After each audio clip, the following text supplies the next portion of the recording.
Doctor Devaraju మహారాజు విరచిత అంశం మానవవాద ప్రపంచ రూపకల్పన అనేటువంటి దాన్ని ఇప్పుడు మీ కానమోకు కథావచన శ్రోతలకు మీ కానమోకు స్వరంలో వినిపిస్తాను, వినండి. మానవవాద ప్రపంచ రూపకల్పన. ఇక వినండి. భగవద్గీత మనుస్మృతులలో సనాతన సారాంశం విషయమై పరిశీలిస్తే వర్ణ వ్యవస్థను రూపొందించడమే కాదు, శతాబ్దాలుగా దాన్ని పరిరక్షించుకునే పనిలో బ్రాహ్మణార్యులు పూర్తిగా నిమగ్నమై ఉన్నారు. అందుకే మన దేశంలో ఒక వ్యక్తి పేరును పూర్తిగా విశ్లేషించుకుంటే అతడి కులం, వర్ణం అన్నీ అర్థమవుతాయి. అలా అర్థమయ్యే విధంగా మనువాదులు డిజైన్ చేశారు. నేటి మన ఆధునిక ఆలోచనల ప్రకారం వర్ణ వ్యవస్థ, కుల వ్యవస్థ ఎందుకు పనికిరానివి? మానవత్వాన్ని, ఈ దేశ రాజ్యాంగాన్ని దృష్టిలో పెట్టుకొని మసులుకోవాల్సిందే తప్ప ఏవో కల్పిత పాత్రలతో మనువాదులు చెప్పించిన వర్ణ వ్యవస్థ, వర్ణ సంకరం, జన్మ పునర్జన్మ, దేవుడి మహిమ ఇటువంటి మాటలకు ఎలాంటి విలువ, అర్థమూ లేదు. వైదిక మత ప్రబోధకులు కుట్రపూరితంగా అల్లుకున్న మత గ్రంథాలు ప్రామాణికం కావు. హిందూ మతమనే కాదు, ప్రపంచంలోని అన్ని మతాలు అబద్ధాలే చెప్పాయి. కనుక వాటన్నింటినీ పక్కకు నెట్టేసి మానవత్వం నిలుపుకునే దిశలో ఆధునికలమైన మనం సంయమనంతో ప్రయాణించాల్సి ఉంది.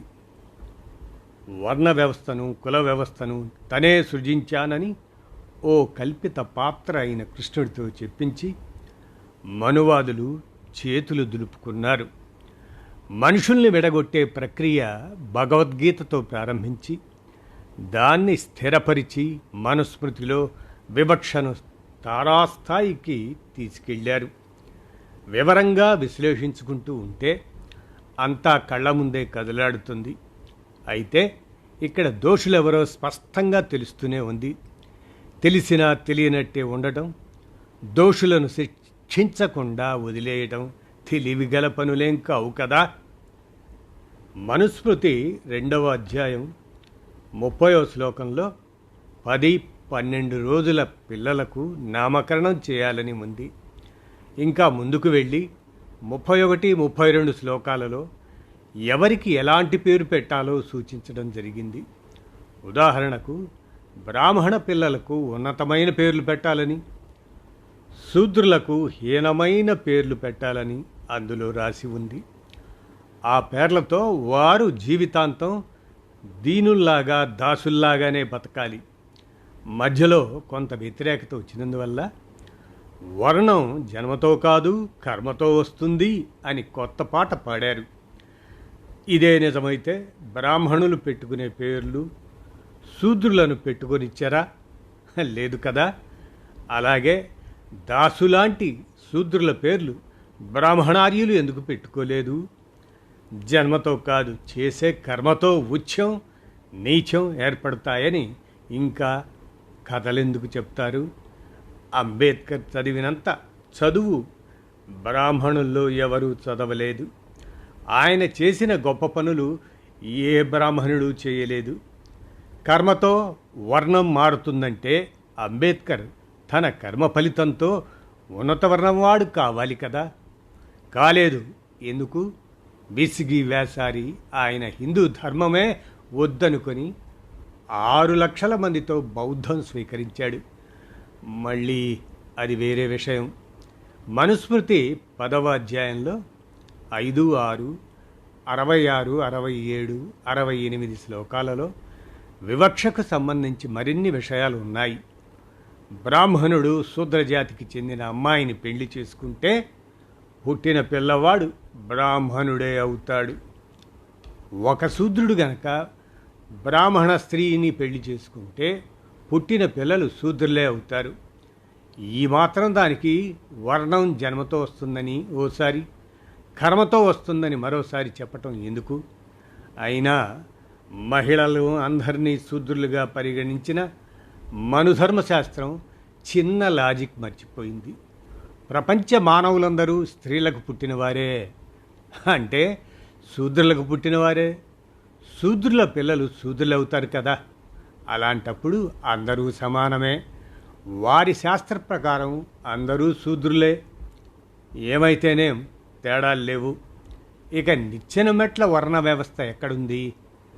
మరో విషయం, మనుధర్మశాస్త్రాన్ని వివిధ భాషల్లోకి అనువదించిన మహనీయులందరూ బ్రాహ్మణార్యులే అన్నది మనం గమనించుకోవాలి. ఇంకా మరికొన్ని వివరాలు చూద్దాం. శూద్రుల పిల్లలకు ఉపనయనం చేసుకునే అర్హత ఉండదు. ఈ కాలంలో ఎవరైనా చేసుకుంటున్నారు అంటే వారు తమని తాము అగ్రవర్ణం స్థాయికి తీసుకుపోతున్నారని, పరాయీకరణ చెందుతున్నారని అర్థం.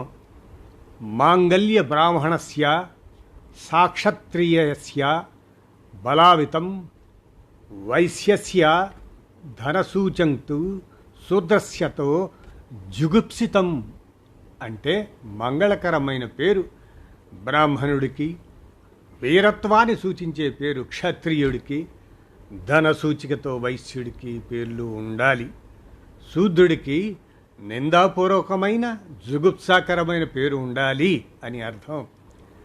శర్మవద బ్రాహ్మణస్య స్థాయోద్యాజో రక్ష సమవీతం వైశ్యస్య పుష్టి సంయుక్త శూద్రస్య ప్రేస్య సంయుతం. అంటే గోపీనాథ్ శర్మ వంటి పేరు బ్రాహ్మణుడికి, రఘువీర్ సింగ్ వంటి పేరు క్షత్రియుడికి, ఘనశ్యామ్ గుప్తా వంటి పేరు వైశ్యుడికి ఉండాలి. శూద్రుడికి బలరామదాసు ఇటువంటి పేర్లు పెట్టాలి. మొదటి పేరు బలరామ అని పెట్టుకున్నా చివరకు వాడు దాసుడని లేదా బంటు అని స్పష్టంగా తెలిసే విధంగా పేరు ఉండాలి. వర్ణ వ్యవస్థను రూపొందించడమే కాదు, శతాబ్దాలుగా దాన్ని పరిరక్షించుకునే పనిలో బ్రాహ్మణార్యులు పూర్తిగా నిమగ్నమై ఉన్నారు. అందుకే మన దేశంలో ఒక వ్యక్తి పేరును పూర్తిగా విశ్లేషించుకుంటే అతడి కులం, వర్ణం అన్నీ అర్థమవుతాయి. అలా అర్థమయ్యే విధంగా మనువాదులు డిజైన్ చేశారు. ఆధునిక విజ్ఞాన శాస్త్రం, గణితం, చరిత్ర అందరికీ అందుబాటులోకి వచ్చిన తర్వాత పరిస్థితులు మారుతూ వచ్చాయి. వేదం, పురాణాలు, మనుస్మృతి, భాషా ప్రావీణ్యం, పంచాంగం, జ్యోతిషం, వాస్తు ఇటువంటి విషయాలు తెలిసిన వారికి గౌరవం ఇచ్చారు. కానీ అది మాత్రమే జ్ఞానం కాదు అనే విషయం సామాన్య పౌరులు గ్రహిస్తూ వచ్చారు. ఇంకా కొందరు గ్రహించే దశలో ఉన్నారు. గతాన్ని అధ్యయనం చేయటం వల్ల కుట్రలన్నీ వెల్లడయ్యాయి, కుతంత్రాలు బయటపడ్డాయి. మతమౌఢ్యంలోంచి బయటపడి స్వేచ్ఛాలోచనలో జనం విశ్వమానవులుగా ఎదుగుతున్నారు. తాము ఏ కులానికి, ఏ మతానికి కట్టుబడి లేమని అధికారికంగా నో క్యాస్ట్, నో రిలీజియన్ సర్టిఫికెట్లు తీసుకొని మానవజాతి అంతా ఒకటే అని చాటి చెబుతున్నారు. గతంలో జరిగిన పొరపాట్లను ఎత్తి చూపాలన్నదే ఈ ప్రయత్నం. తప్పితే ఒక వర్గం వారిని విమర్శించాలని కాదు, శతాబ్దాల క్రితం జరిగిన పొరపాట్లను సరిచేసుకున్నామని చెప్పటం తప్ప సమకాలీనంలో మన జనాభాలో భాగమైన బ్రాహ్మణ వర్గం మీద ఉక్రోషం వెళ్ళగక్కటం కాదు. శతాబ్దాల క్రితం జరిగిన పొరపాట్లకు సమకాలీనంలోని వారు ఏ విధంగానూ బాధ్యులు కారు కదా. అయితే అవే పాత పద్ధతులు వర్ధిల్లాలని తాపత్రయపడేవారు కొంచెం వారి మైండ్ సెట్ మార్చుకుంటే బాగుంటుంది. ఒక శూన్యానికి దైవం అని పేరు పెట్టి దాన్ని జనానికి మత్తుమందులాగా అలవాటు చేసి ఆ తర్వాత ఈ భూమి మీద దైవస్వరూపులు మరెవరో కాదు బ్రాహ్మణులే అని తమ గురించి తామే ప్రకటించుకున్నారు కదా. అంటే ఈ శూన్యంలో తమను తాము ప్రతిష్ఠించుకున్నారు. సామాన్య జనం నమ్మి పూజారిని అపర పరమాత్మ స్వరూపుడు అనుకున్నారు. దైవస్థితిలో ఎవరైనా ఓ కీర్తన పాడితే ఇక ఏకంగా అతని దైవస్వరూపుడు అన్నారు. అతను చనిపోలేదు, దైవంలో ఐక్యమైపోయాడు అని అన్నారు.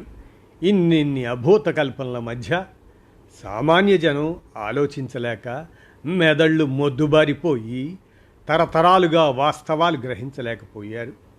భ్రమలు తొలగాలంటే జీవ పరిణామం, జన్యుశాస్త్రం, ఖగోళ శాస్త్రం గురించి కొంత ప్రాథమిక పరిజ్ఞానమైనా తెలుసుకోవాలి. తెలుసుకుంటే ఇక పెంచుకోవాలి. కొందరు గౌరవనీయులైన మూర్ఖులు ఉంటారు. అశాస్త్రీయమైన విషయాలకు శాస్త్రీయ వివరణలు ఇవ్వాలని ప్రయత్నిస్తుంటారు.